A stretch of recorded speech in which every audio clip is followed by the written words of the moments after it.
paano mag-wiring ng single switch at kinokontrol niya yung dalawang ilaw. At dito meron tayo ditong surface type na outlet, isang 3-gang at isang 2-gang. Gumamit tayo dito ng 30 ampere circuit breaker.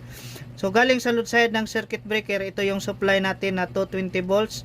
Itong itim, ito yung live, white naman neutral. So sa live natin na galing sa circuit breaker, dito natin i-connect yung common ng switch at supply na live ng outlet ng 3-gang at supply na live na outlet ng 2-gang. So itong apat na to guys, splice natin.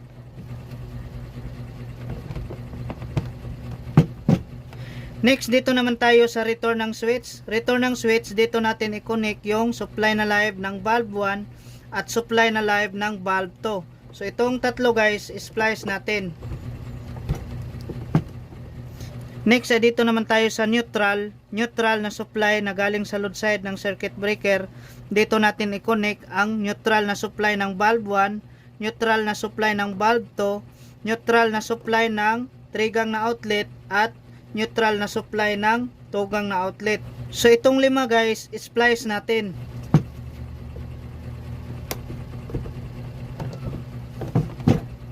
Next, lagyan na natin ng electrical tape. Next, fix na natin dito sa junction box.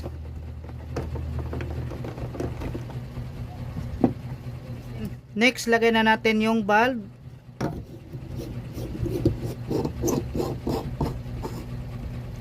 Next, on na natin ang circuit breaker.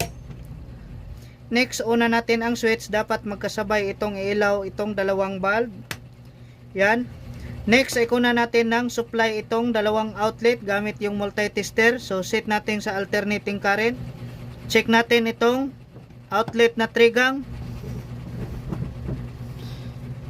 239 volts. Ito namang 2-gang. 239 volts.